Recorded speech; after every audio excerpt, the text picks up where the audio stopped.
আজ গ্রামের একটা বাড়িতে এমন কথা শুনলাম, সত্যি বলছি এই কাজটা কেন করি আবার মনে পড়ে গেল।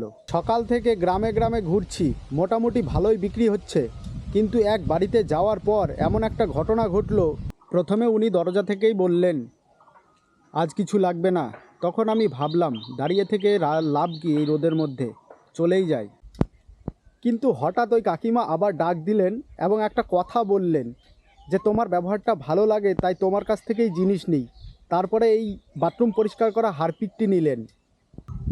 সত্যি বলছি, এই একটা কথায় আর সারাদিনের কিছুটা বিক্রির এই টাকাতেই সারাদিনের ক্লান্তিটা শেষ করে দেয়। গ্রামে এখনও একটা জিনিস বেঁচে আছে, সেটা হচ্ছে বিশ্বাস। এখানে শুধু প্রোডাক্ট বিক্রি হয় না, মানুষ মানুষকেও চিনে। অনেকে বলে অনলাইনের জামানায় এখন আর বাড়ি বাড়ি ঘুরে এই ব্যবসা চলবে না। আপনার কি মনে হয় ভবিষ্যতে এই ব্যবসা থাকবে, চলবে? তো চলুন বন্ধুরা, এখনও অনেকটা পাড়া ঘোরা বাকি আছে। আর যদি ভিডিওটি আপনাদের ভালো লেগে থাকে, একটি লাইক, কমেন্ট, শেয়ার দিয়ে ফলো করে থাকবেন।